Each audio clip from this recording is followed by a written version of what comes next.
Hi guys, and welcome to another Plato Health lesson. Today we're going to discuss the dietary guidelines and nutritional facts. At the end of the lesson, you will be able to describe the relationship between dietary guidelines, food groups, nutrients, and serving sizes.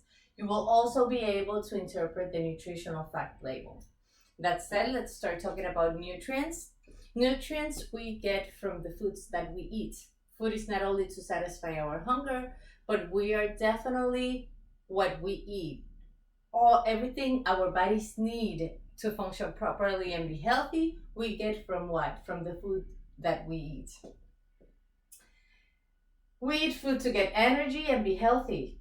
And the nutrients from food are your body's source of fuel and building material. So everything that we need, as I mentioned before, for our bodies to be healthy, for us to be healthy, we get from the nutrients in those foods that we eat.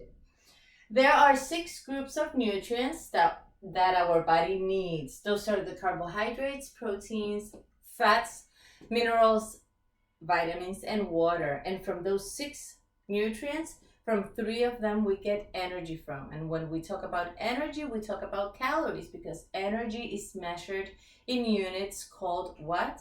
Calories. Very good. For example, we get 4 calories per gram from carbohydrates. We get 4 calories in 1 gram of protein, and fats, which are the most concentrated source of energy, we get 9 calories per gram, right? From the nutrients are very important. Each one of them has their own functions, very important ones. But there are 3 general ones that I would like to mention first. They help us build and repair body tissues. They regulate all body processes, and they provide energy. And remember that when we're talking about energy, we're talking about calories. Remember about the calories from carbohydrates, from proteins, and from fat. Fat being the most concentrated source of energy. Now let's go over carbohydrates really fast. The carbohydrates, we all hear a lot about carbohydrates. Carbohydrates are the ones that supply our body main source of energy. We get all our energy from the main source of energy. When we start moving and doing everything we have to do, the first place we get the energy from is from the carbohydrates. So number 1, supply your body's main source of energy. The more physical work we perform, the more carbohydrates we need.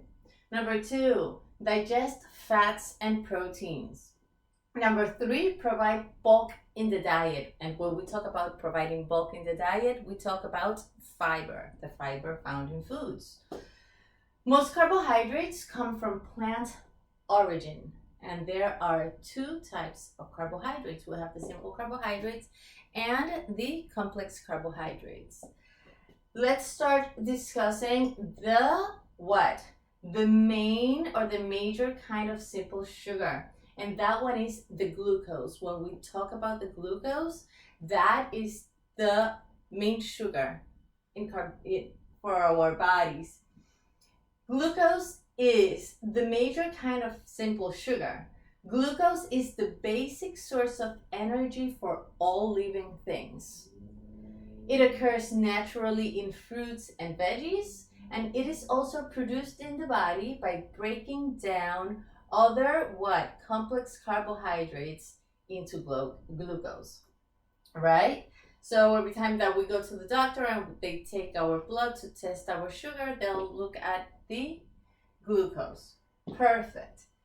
So the simple carbs, let's talk about those first. Simple carbs, they provide our bodies with quick energy, but they do not provide our bodies with with nutrients and fiber.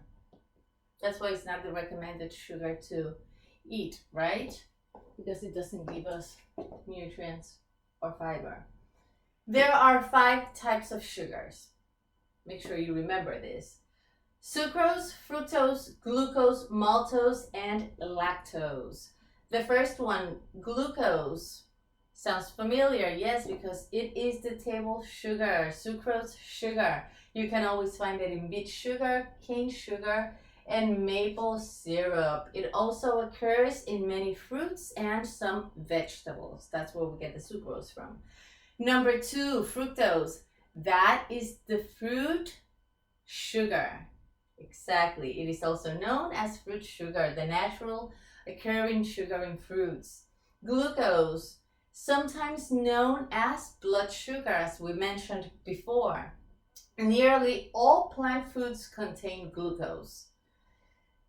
Number 4, maltose. That is also known as malt sugar, and that is found in grains. Maltose is found in grains. And the last one is lactose. That one is known as milk sugar. That's the carbohydrate found in milk. That is the one that not everybody can process. That's why you find a lot of people that are lactose intolerant. And the reason for that is that their bodies cannot break down that sugar because of the lack of the enzyme called lactase. Okay, perfect. So those are our simple carbs. Quick energy, they don't usually supply any other nutrients or fiber, and there are 5 types: sucrose, fructose, glucose, maltose, and lactose. Second, let's talk about the complex carbohydrates. Complex carbohydrates, different from the simple carbohydrates, they are the ones that we should eat the most. They do provide our bodies with nutrients and fiber, and the way that they release energy to our bodies is pretty slow, which means that this is the preferred carbohydrate to eat. Let's look at some of the functions or information about complex carbohydrates.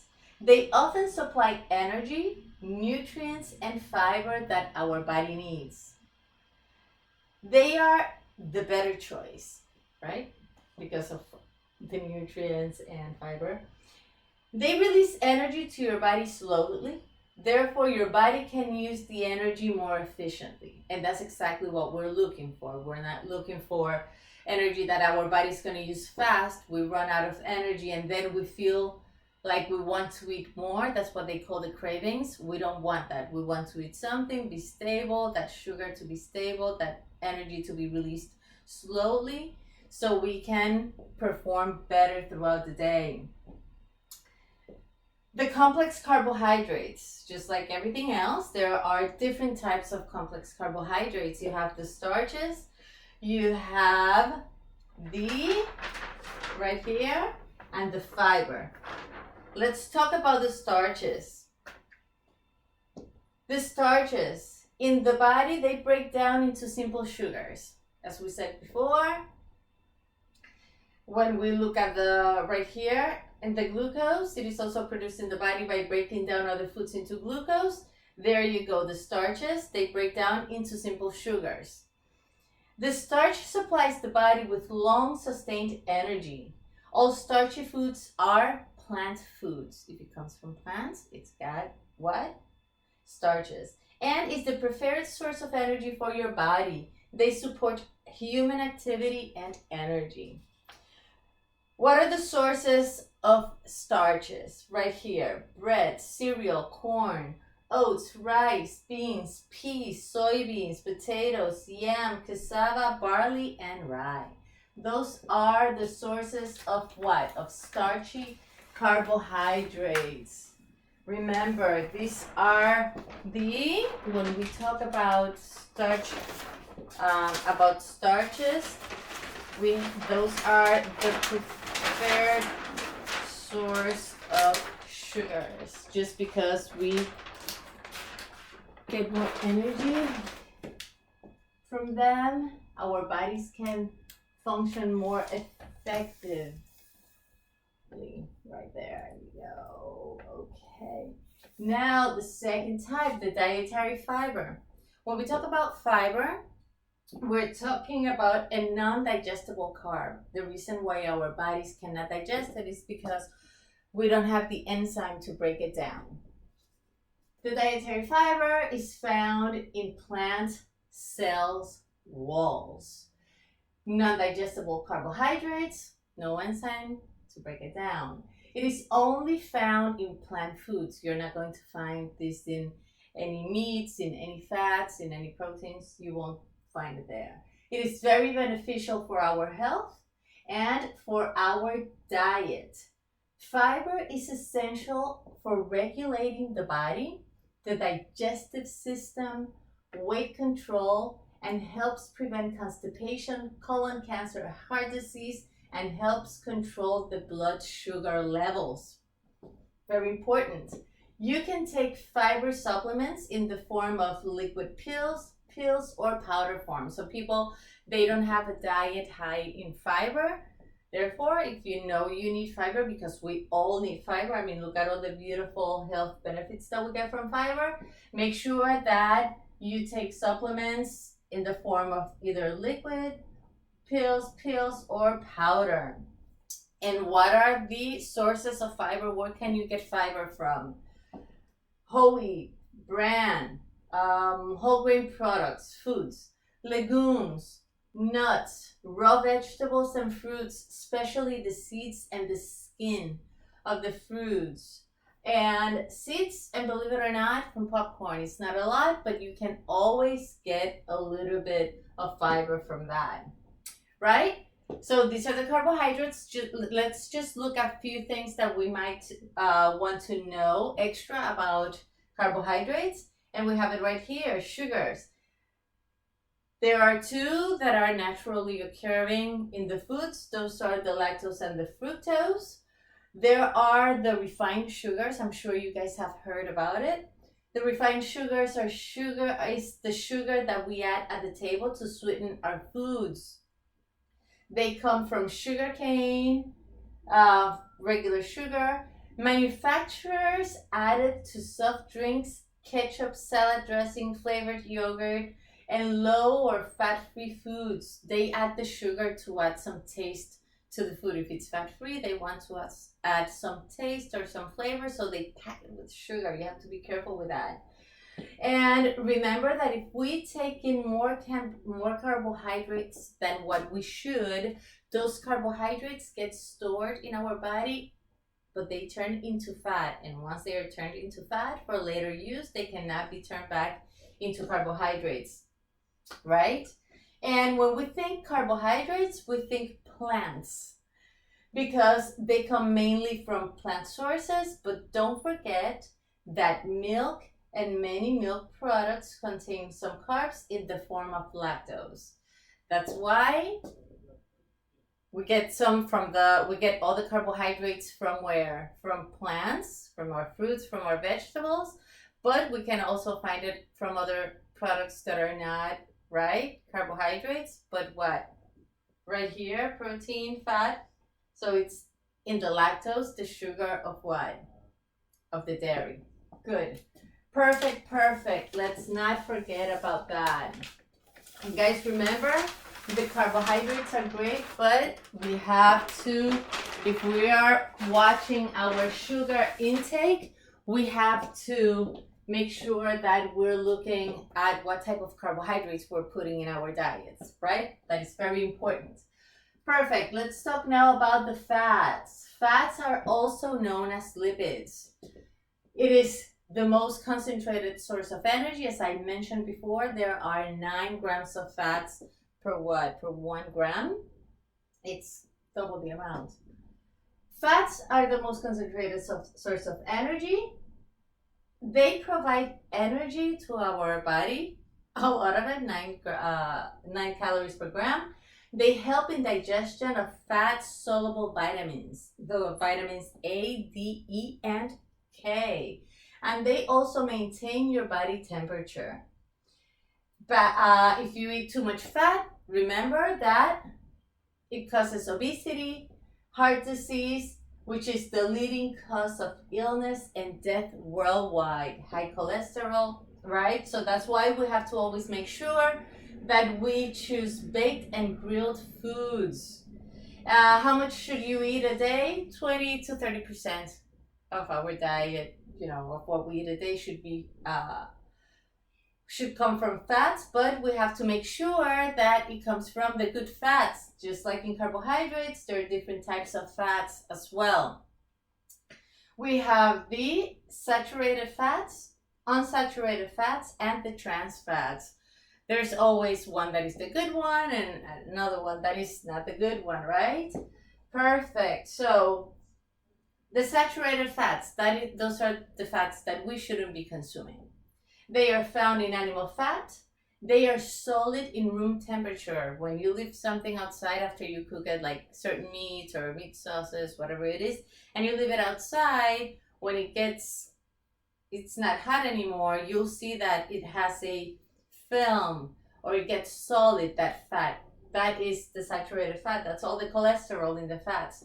And you find it in dairy products, butter, lard, meat, and shortening. The saturated fats are also, as I said, in dairy products. When we buy dairy products, make sure that you buy your dairy products low fat or just non-fat. And when you do that, you take away all that fat, but you take away the cholesterol from foods, right? That's in the saturated fat is where the cholesterol is. It's found in animal. The second type, unsaturated fats. These are the better fats, the ones that we should consume the most in our diets. They are found in plants. They are liquid in room temperature. If you look at the olive oil, vegetable oil, canola oil, and you leave them out, they are what? They are liquid in room temperature. The sources are vegetable oils, seeds and nuts, olive oil, peanuts, safflower, soybeans oil, avocado oil, and you can also find it in salmon and mackerel. And of course, there are always exceptions to the rules, and it is tropical oils such as coconut oil, palm oil, or cocoa butter. Even though they come from plant products, those are unsaturated fats. So make sure that you pay attention to that. And the third fat that is not good, but there's a lot of controversy around it, is the trans fats. The trans fats are basically man-made fats. What they do is that they take a good fat, which is the unsaturated fat, they put it through this process called hydrogenation. They add hydrogen to it, and they turn the liquid fat into a solid fat. That's where the margarine comes from, and it's definitely not good for your health, and it's not good for your heart. Now, some people say, would I eat the butter that has all the cholesterol, or would I eat the trans fat, the margarine, which doesn't have cholesterol, but it's got hydrogen in it? It's a choice, right? We have to make educated choices. So the trans fats, hydrogenated oils, they go through a hydrogenation process which converts liquid oils into solid fats. They provide the foods with long shelf life. For example, margarine, crackers, candies, cookies, chips, fries, baked goods. A lot of baked goods, when you go to the supermarket, remember, you're going to see them because they provide what? A longer shelf life. So make sure that when you are buying these food products, you look for a little stamp or sign that says no trans fat. And now that you know about this, you might start seeing it more often, right? Okay, perfect. So just like the glucose is the major sugar in carbohydrates, the major type of fat found in the food and in our bodies is called, those are the triglycerides, and that is known as the blood fat. Got it? Again, when we test our blood, they look for sugar in your blood, they look for glucose, and when they are looking for the amount of fat and cholesterol and everything, they look for what? For your triglycerides, also known as blood fat. Perfect. Make sure that you read the label and you look at saturated, unsaturated, and trans fats. If you are buying or consuming chips or cookies or crackers, Even some breads, make sure that when you look at the package, you look for that sign that says no trans fats. If it doesn't have it in the front, make sure that you go to the Nutritional Fact Label and you read the info on the fat content. Perfect. Now let's talk about the proteins. Proteins, everybody's always talking about. I'm having my protein shake to work out, to get bigger, to feel better. Well, as we mentioned before, fats and carbohydrates, they both give us great, beautiful health benefits, and they have great functions. And every time we list them, the very first function that we list or mention is to provide the body with energy. Carbohydrates, main source of energy, then the fats, concentrated source of energy. But when we talk about proteins, there are a million. There are so many functions of protein. And the number one function of protein is not energy. Different from carbohydrates and fats, the number one function of protein is to build and maintain tissue, right? Therefore, if you're working out and you want to have a protein shake, you don't have the protein shake before your workout, because protein is not meant to be for energy. You have to take your protein shake exactly after your workout, because it is good to build and maintain tissues. So perfect. Let's look at some info from the proteins. So protein is a complex nutrient essential to many functions in our bodies. Protein needs can be met by eating a variety of food sources. If we're looking for fat, we eat meat, we consume oils, right? Certain nuts.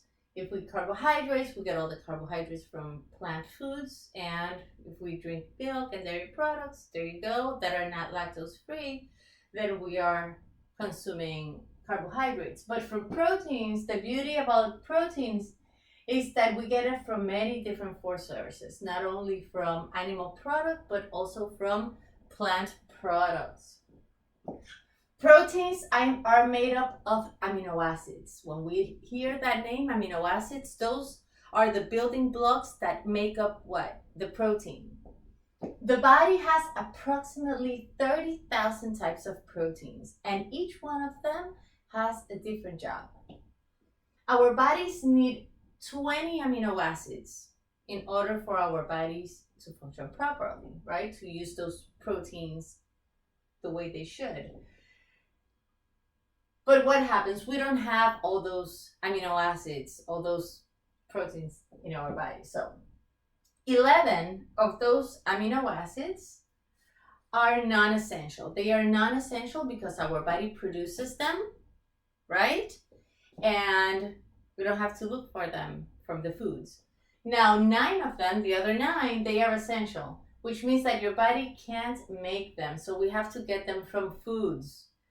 And this is when we start talking about, okay, so what foods? Where? Do I get it from one specific food? Well, yes, there are certain foods that have all 9 essential amino acids, and there are foods that only have 1 or 2, and they don't have all 9 of them.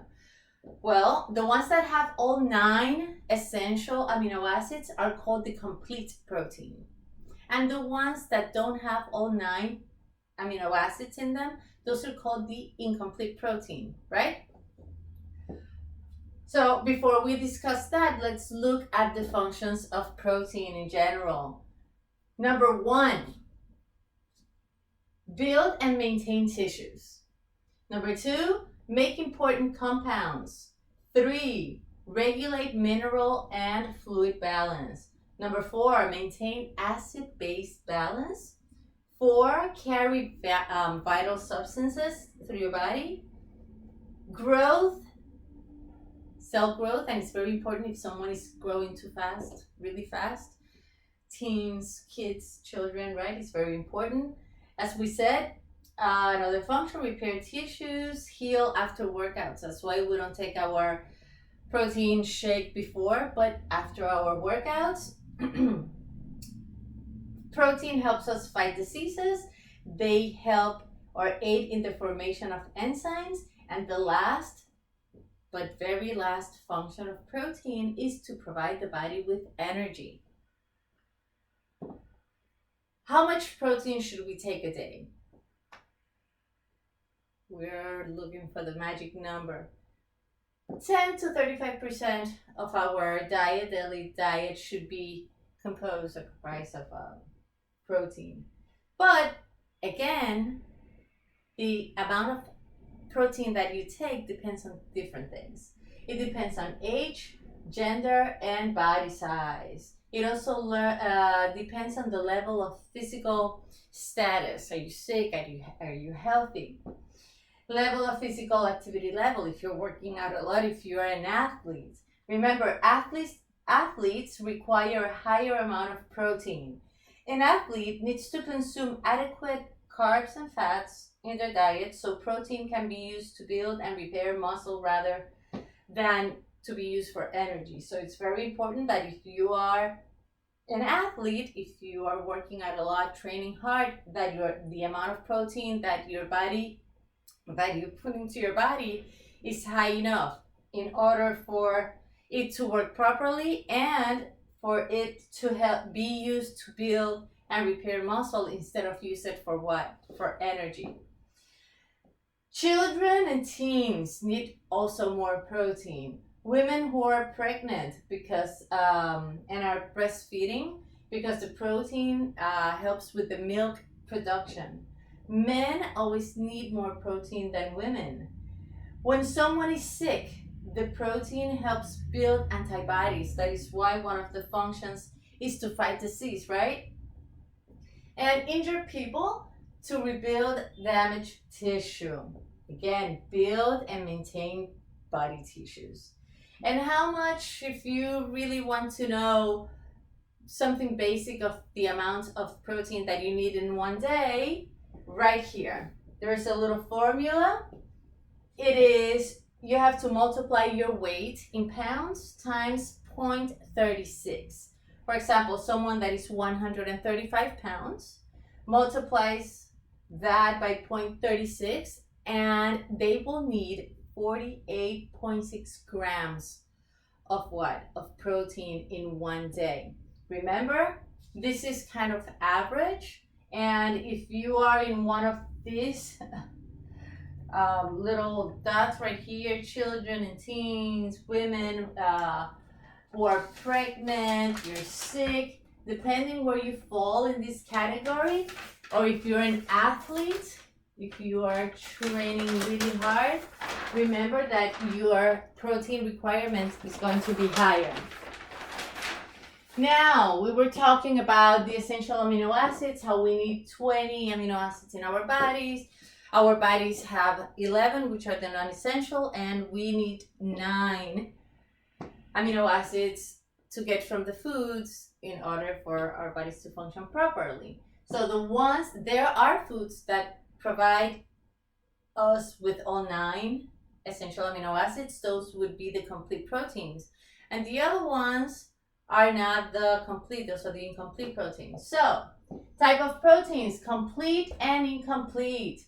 The complete proteins are the animal proteins. They come from animal sources. And the incomplete proteins, they come from plant sources.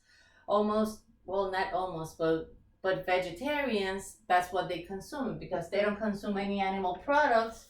They end up consuming a lot of incomplete proteins. They put them together until they get all 9 essential amino acids, and that's how they eat in order for them to stay healthy. Animal protein, let's talk about it. Where do you get it from? Eggs, milk, cheese, yogurt, lean meats such as beef, veal, pork, lamb, poultry, and fish. And make sure that when you're eating all these meats, Check the fat content. Remember, the more fat it has, the more cholesterol you're putting in your body, and it's not the healthy thing. Make sure you go for the grilled and baked choices, and also take the skin off the meats and just trim the fat a little bit so you can avoid all that saturated fats, right? Plant foods, plant proteins, right? Those are the incompletes. Incomplete proteins that come from plants, they don't have all 9 amino acids. They do not support growth or maintenance of body tissues. Therefore, if you are a vegetarian, someone that doesn't eat any animal protein, make sure that you know what amino acids, what you're getting from which foods, in order for them to work properly in your body. Because if you're not getting the right foods, they will not support growth or maintenance of body tissues. What are the sources of plant protein? Here you go. Nuts, legumes, and when we talk about legumes, we talk about kidney beans, peanuts, black-eyed peas, lentils, black beans, chickpeas, lima beans. Other sources are beans, grains and cereals, and lentils, right? And like everything, there are certain exceptions to the rule.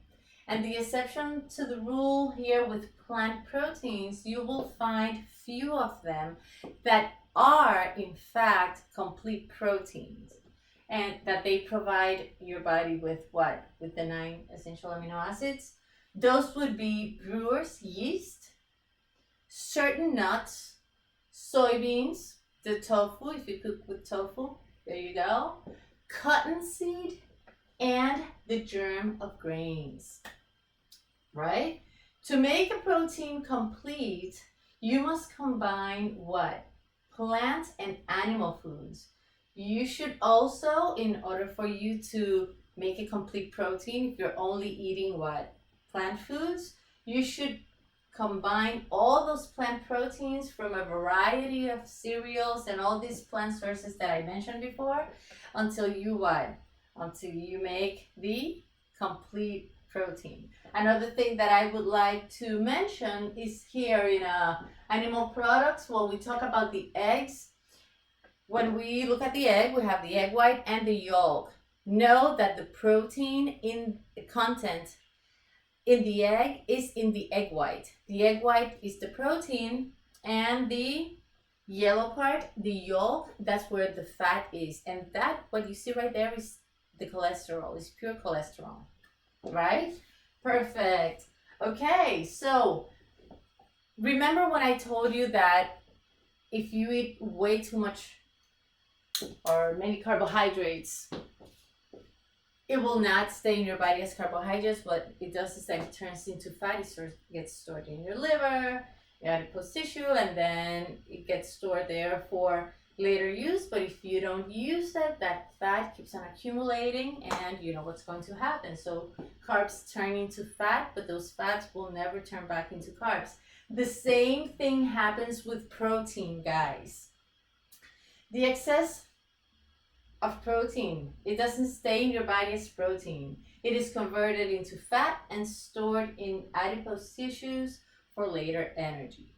That's why that you have to, whatever you consume, you have to make sure that you consume it in appropriate amounts, good serving sizes, so your body can use it the way you should use it as, and not convert it into what? Into fat. That's really not the point. Deficiencies of protein can cause tiredness, loss of weight, lack of energy, and in children that are growing, if they are not eating too much protein, their growth can be what? A little stunned, right? And it can also cause liver damage, and deficiencies of protein cause lower resistance to disease. Remember that one of the functions of protein right here is to what? Is to fight diseases, because the protein helps in the what? In the building of antibodies. Very important that you guys know that. Perfect.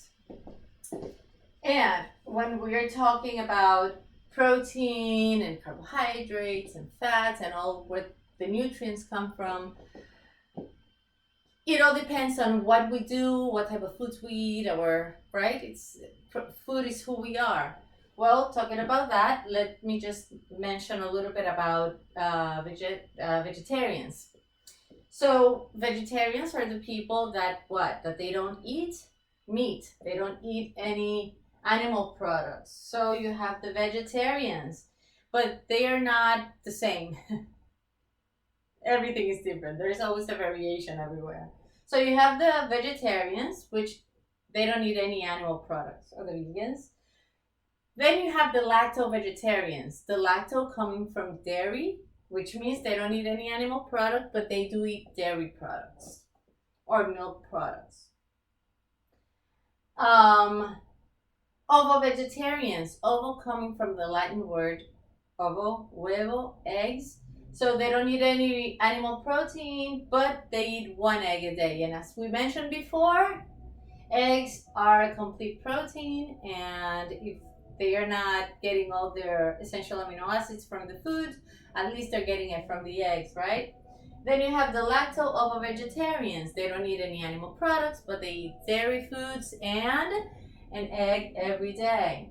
The pescatarians, they don't eat any animal products, except they eat fish. Pescatarians from pescado, peixe. Then you have, and I know a lot of these ones, and maybe you are one of those, semi-vegetarians. They don't consume any red meat, or when they eat meats, just very little. Either very little chicken or fish, whatever it is, animal product, but definitely no red meat, right? So this is very, very, very important to know. Okay, so there you go. We discussed the first part of the lesson that was about carbohydrates, about proteins, and about fats. Very important that you remember that the carbohydrates are our first source of energy, right? They give us all the nutrients that we need. They give us also fiber. They give us nutrients. There are two different kinds, the simple sugars. There are the simple sugars and the complex sugars. Then you have the fats, you have the saturated fats, unsaturated fats, and the trans fats. And then you have the proteins. You have the complete proteins, which are the ones that come from animal products, and the incomplete proteins that come from plant products. And you also have to make sure that the amount of protein that you eat depend on our age, sex, physical status, if we're sick, if we're healthy, if we're athletes, and depending where we are in that chart, we eat the average protein that we need, or we eat more protein than what we should, just to make sure. And another thing that we are going to definitely go over in another section, it will be about fiber. Fiber is super good for your health, even though we do not get any calories from fiber. Remember, when we are talking about carbohydrates and we're talking about starches and fiber is that non-digestible carbohydrate. Therefore, if our body doesn't digest it, if we don't use it, those calories from fiber don't really count. And fiber is super, even though we're not getting energy from it, but the amount of health benefits that we get from fiber are excellent.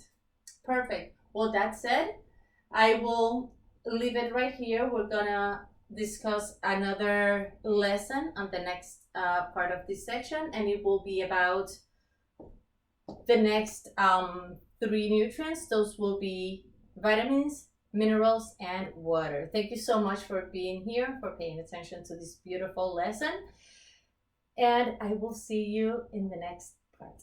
Okay, bye.